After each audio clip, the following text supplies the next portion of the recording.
I am your host, Jess Williamson, an award-winning business and mindset coach and a serial entrepreneur having scaled 4 successful businesses. My purpose is to help you unleash your unique superpowers and to build the life and business of your dreams. Let's get into today's episode.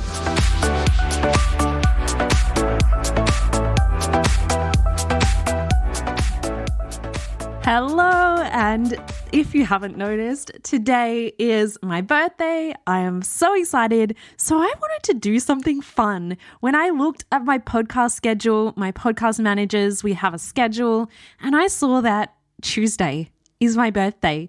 And today is the day that I always release a podcast. So I couldn't pass up the opportunity to do a super fun birthday podcast episode and just share a bunch of stuff that I haven't really got the opportunity to share yet so that you guys can get to know me a little bit more. Of course, there's going to be so many laughs along the way because I got my amazing friend Heidi Anderson to join me and to interview me on my podcast. So she is an absolute ball of energy. She is the PR queen and she has just released her own podcast, Champagne Confidence. So go and check it out, show her some support. And oh my gosh, this was honestly the best way to celebrate my birthday, hanging out with Heidi and getting to hang out with you guys here too. So let's get into the episode.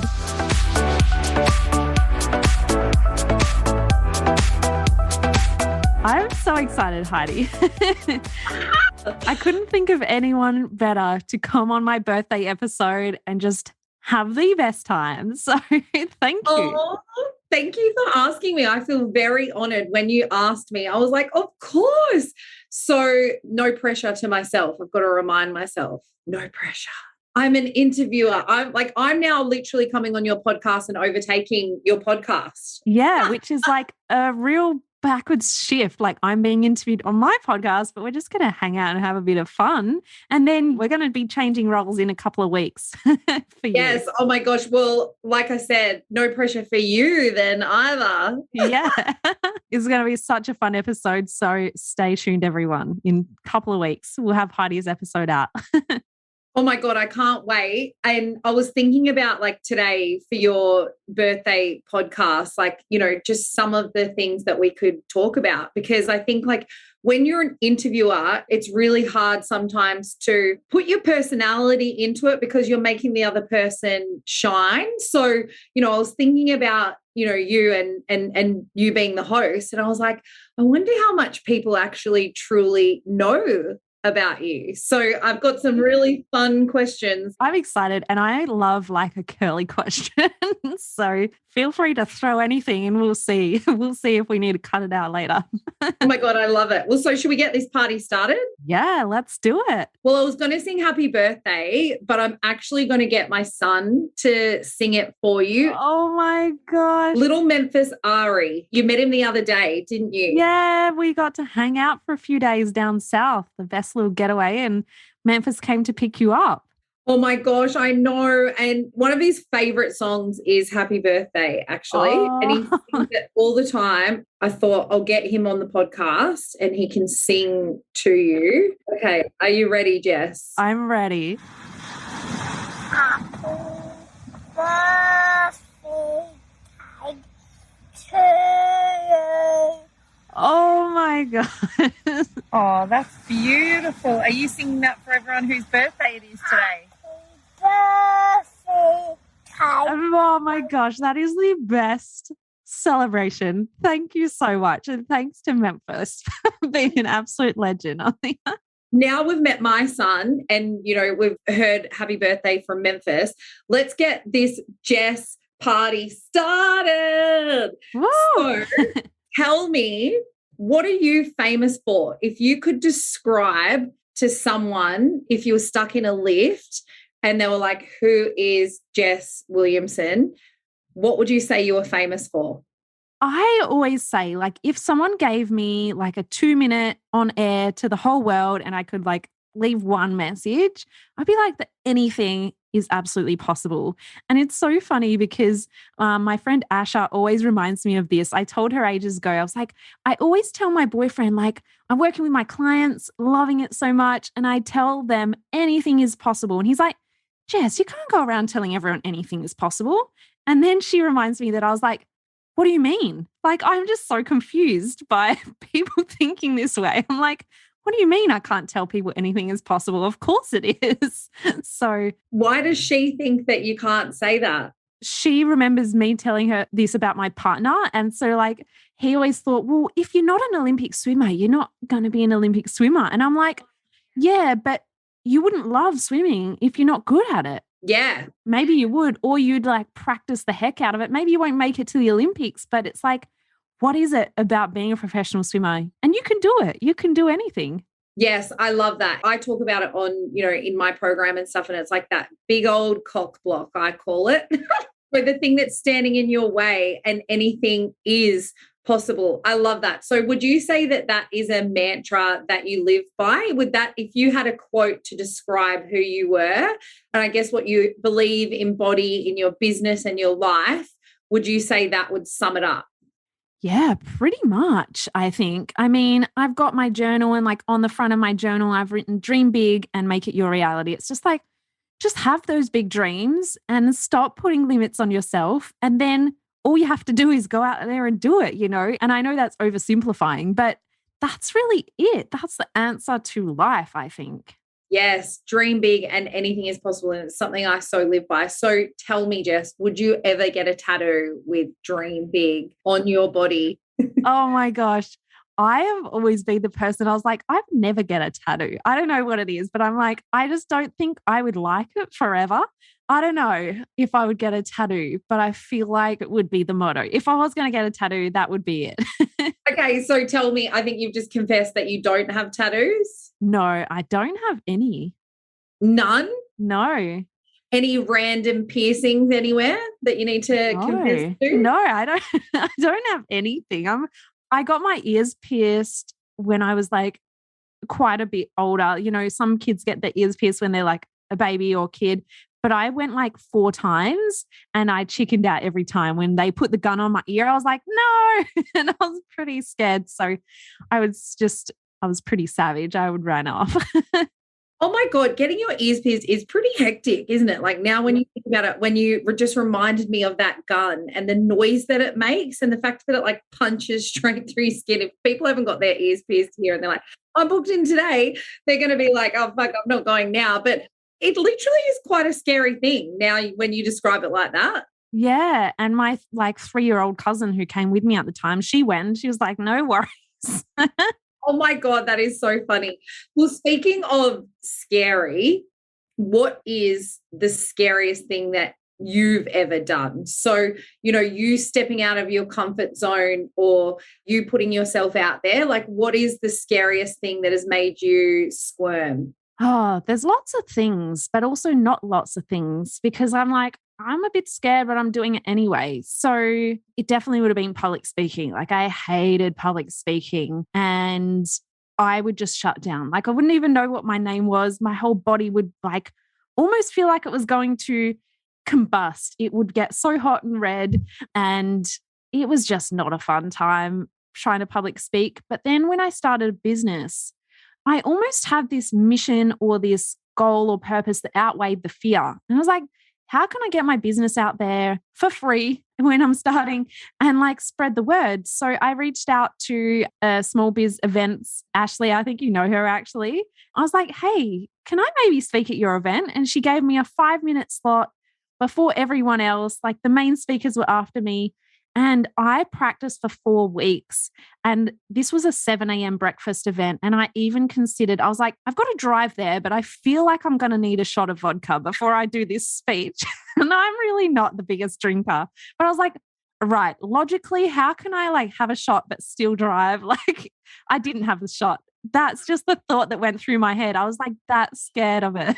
But I did it anyway. And I was so nervous that I was flinging my arms around like everywhere that I accidentally threw the clicker on the floor for the presentation and I broke it.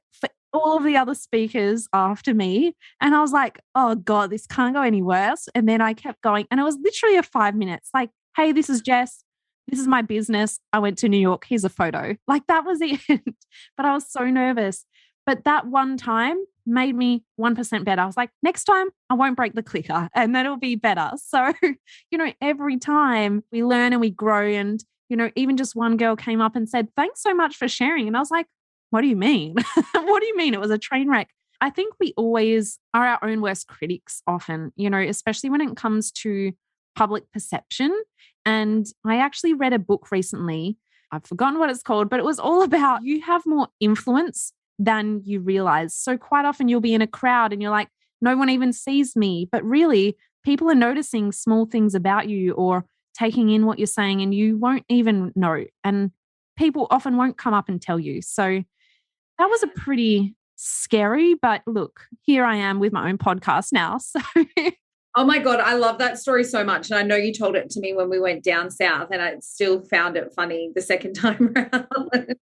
And I love that because I think one of the biggest fears in the world, I think it sits at over like 75% of the human race, is so scared to do public speaking.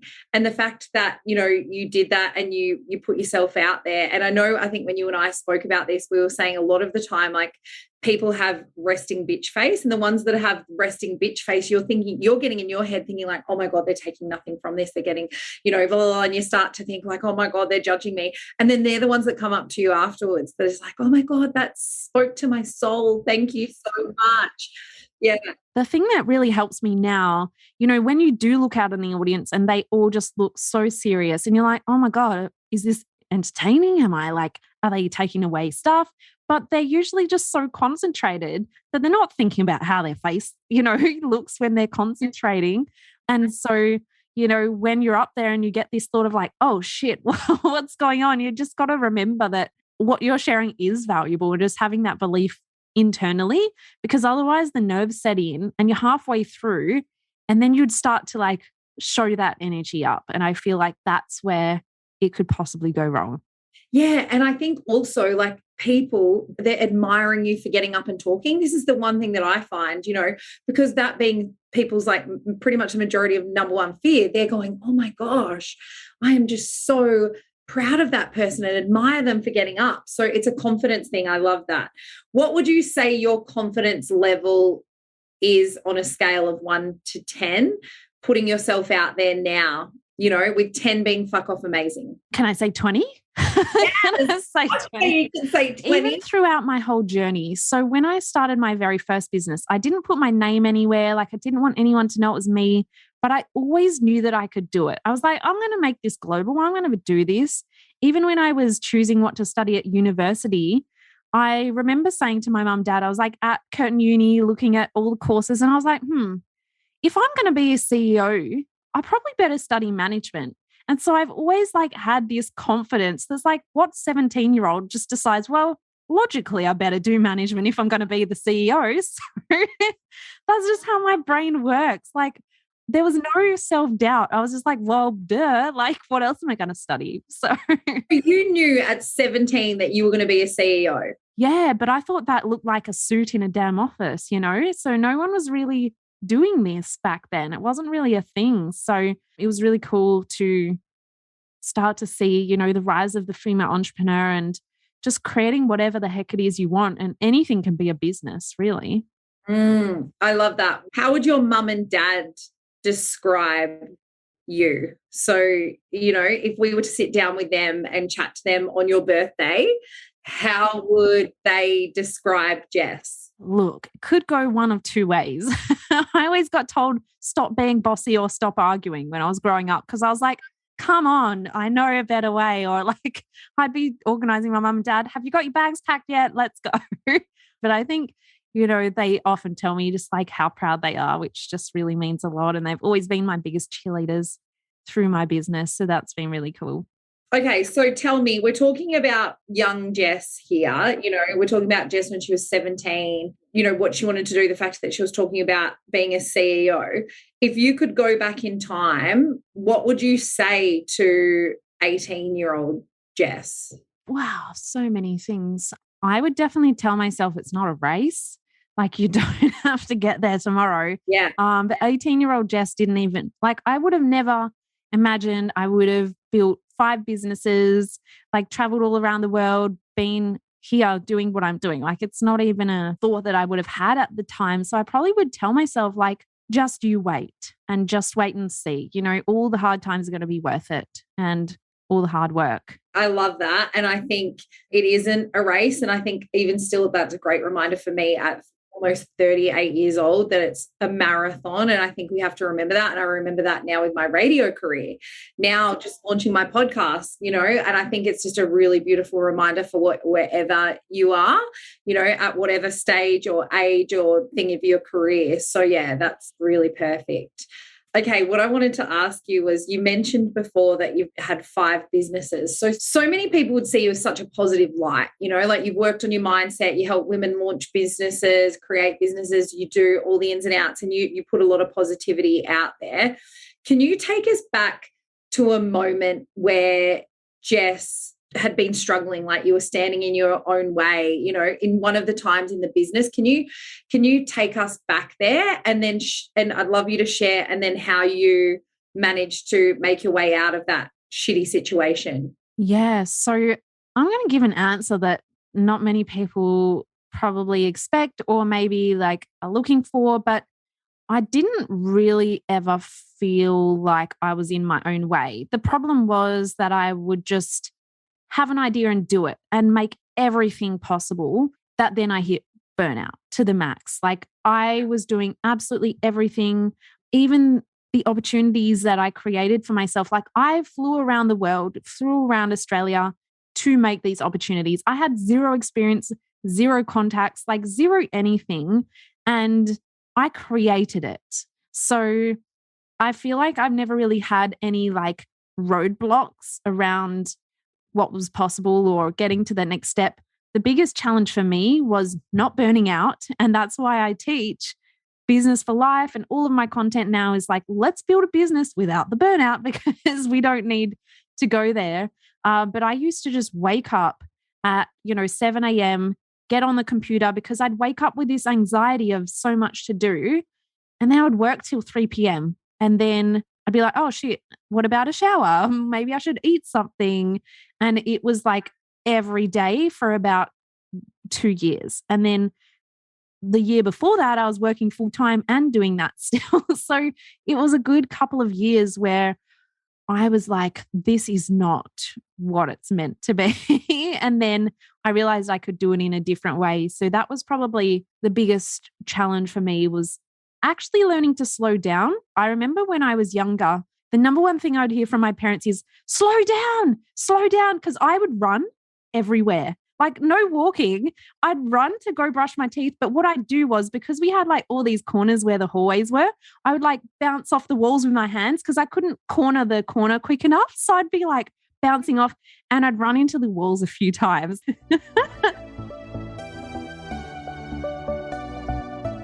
I hope you're loving today's episode.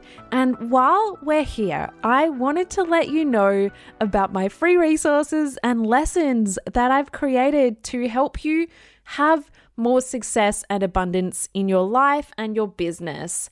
I am often updating these resources, so there's new ones at different times, but I'm giving away so much value in these trainings. And did I mention they are free? So click the link in the show notes, or you can head on over to my website, jessicawilliamson.com.au, and click on free resources.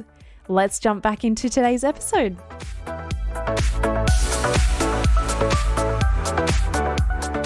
I would love to know something that you've never, ever told anyone. Is there something that goes straight to your mind? There's a few things. One funny one that's kind of relevant is when I was younger, and that's why everyone always asks me, like, how do you have this mindset? How do you work like this?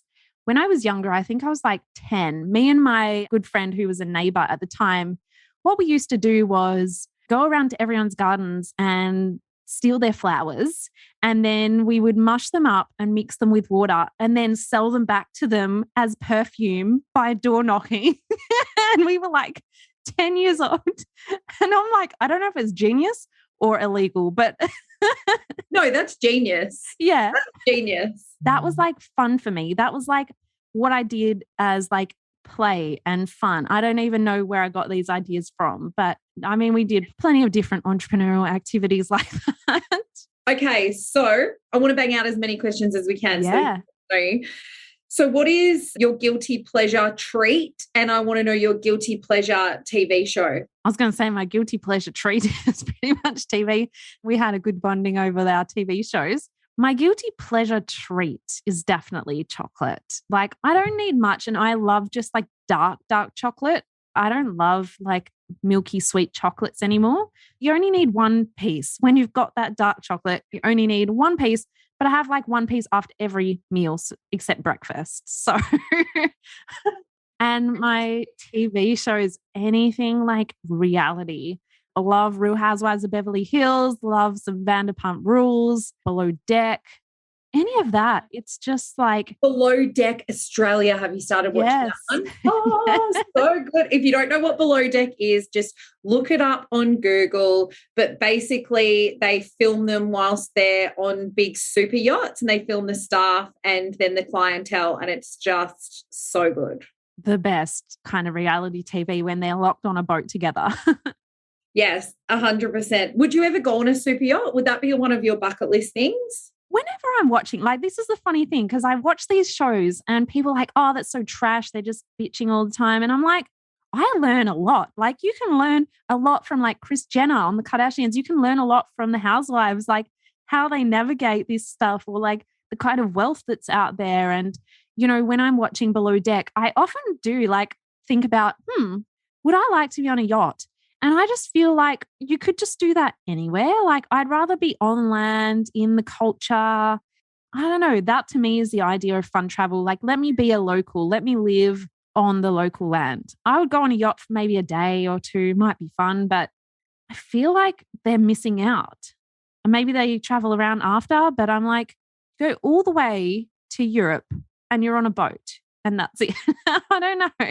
Okay, so we'll take that. Jess is not going on a super yacht for her bucket list. But I want to go back to what you said, like the learning the stuff about, you know, from that. And I think that's because we watch it with intention, you know, and I think that's something to remember, because you and I had this conversation when we were down south, and I quite like the fact that they have this confidence to say and do what they want. And that is what I enjoy about it. And I think, you know, I look beyond those bitch fights and this and that sometimes. And our human design is both projector. And so we see things from different angles. Yeah, we're kind of looking for the lessons in everything almost, just on autopilot. Yeah. So I'm throwing a pen. So have you talked much to your audience about your human design? So there's going to be a lot of episodes coming up. So get ready, because I've been speaking about human design. I found it about a year ago, and about a year and a half now. And I was just like, holy shit, this is like everything I needed to know. For anyone that doesn't know, human design is like basically the most accurate personality test in the world, because it's based on your exact time of birth, and it combines like physics and astrology. It combines so many cool methods. It goes so deep. So I've been getting certified in it, and for the past year I'd be like catching up with my cousins who like have nothing to do with this kind of like entrepreneurial or self-development world, and I'd just be chatting to everyone about it and like reading their charts and like so obsessed. So I was like, why am I not talking about this on the podcast? So get ready, because it's coming. Oh my God, get ready. What a segue. We have those episodes coming up. I would love to know, before we move on to the next question, what would be your bucket list thing to do then? Like, what is on your bucket list, if you can share any of your maybe top two?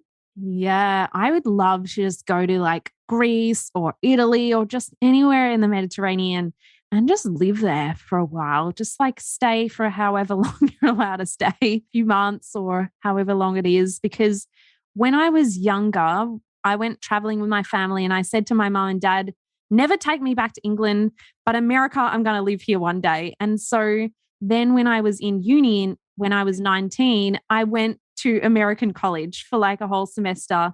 So I kind of lived that dream, which was like the coolest thing ever. But then now I'm ready. I'm like, I just want to go live in Europe for a bit or just have a working holiday. Yes. Yeah, I love that so much. And so you're about to move in with your partner, Mm-hmm. and he is an amazing artist. Is he painting like any murals on your walls at home? No. So his name is Chris, and we're not doing murals, but Chris has like, I don't know what the actual word of it is, but it's like the wood squares on the wall. You know what I mean? Like No, but I really am interested. it's like traditional kind of Hamptonsy style with like the wood rectangles, and it's like real traditional style. So he made all of those by hand. And so we got our keys probably 2 or 3 weeks ago. So he's been making all those, and he's there, been doing all of that. He's taken annual leave so he can do all that. And then we've been all there painting on the weekends, and I did 30 hours of painting on the weekends. So my body is so sore now, but we're moving in next week. Well, by the time this is released, we will have just moved in, and I booked off the whole week for my birthday as well as moving in. So very exciting. That's so beautiful, and I'm so excited. And do you talk about the fact that you guys have never lived together before, and that now you're moving in? Chris is very like camera shy, and even when we've been out at dinner, I've taken like a picture of him with our dinner, and he's like, can you not put that on your Instagram? So like no one even knows he exists, but every now and then he'll get a shout out on my stories. Maybe more when he's living with me. So.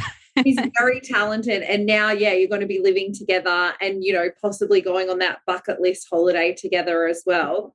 How would he describe you? Good question. He always tells me how like he finds it so cool how I'm able to do so many things, and like so many things that are outside of most people's comfort zones, or just kind of like pushing the boundaries on things. And I can tell that he is your number one fan, and so he bloody should be. We want our partners, our family members, our friends to be our number one fans when we're putting ourselves out there, like you are now with your podcast, like you do with your business, like you have, you know, with everything that you've done. So I know that he is, you know, he would be so proud of you. So I love that. Yeah, thanks. When I first started doing my one-on-one coaching calls, he bought me like the AirPods because he was like, this is going to be great for your coaching. But he got like with Apple, I didn't know you can do this, but you can get like engraving on it. And he wrote inspire on the AirPods. So like, Oh my gosh, that is so romantic. Instead of flowers, like just that's so just thinking about. Yeah, so meaningful as well. Oh, what a legend. I love him. He's such a great artist. Okay, well, back to you. I reckon we'll wrap it up with this question. What is the number one thing that people slide into your DMs asking? How did I do it? How is pretty much that. And to be honest, when I first started my coaching business, so I had my membership, which I have closed now. Well, in April, it's closing. But when I first started that, I actually called the membership How I Did It or something like that. I can't even remember what the actual name was. But after a month or so, I changed it to the Dreamers and Doers. But I literally called it that because it's like, here's how I did it. You know, literally, that's it. So if someone slides into your DMs now and they're like, you know, how did you do it? What would you say back to them now? It's not as easy. Like I can't help you in one DM. That would be my answer. But I quite often then just ask them a little bit more like what their goals are. And I think that's something that I'm really passionate about, is not just giving advice for advice sake. And I think that comes from experience as well. Because before I got my coaching certifications and like up leveled in mindset practices and NLP and all these cool things that I can use with my clients, people would ask me and I would tell them, hey, this is exactly how I did it. But I realized that that's not serving them. That's not really getting to the bottom of what they want to do. Like, is that actually what they want to do or the direction that they want to go? So I like to always ask more questions first before I give any advice, to really understand, like, what are your goals? What is your idea of success? And actually, you probably don't need, what you're asking about. You might need this instead. And so that's really fun for me to help clients and people that I get to work with really deep dive into that. Oh, I love that, Jess. I love everything about you. You've got such a beautiful soul and presence, and you're positive and you're fun. And when people are around you, you just have this beautiful vibe. Like, I've absolutely loved getting to know you today and when we had our cheeky weekend down south. So a massive happy birthday from me to you. So and much. thank you for letting me, be your podcast host for one very special episode.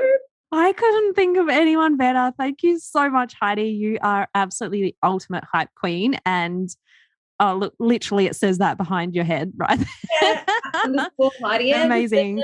Subliminal messaging, right? Yes, I know. See, honestly, it's been so fun getting to know you, and you just are an absolute ray of sunshine. Yay. Is there anything you want to add before we finish this podcast? Just thank you. Thanks to everyone. It is my birthday today, but it's also almost 2 years since I started this podcast. And it has been so much fun, sharing things and getting to know all of you more as well. So come and send me a DM. I really would just love to connect and we can celebrate together. Yes, send her photos in your birthday suit, everyone.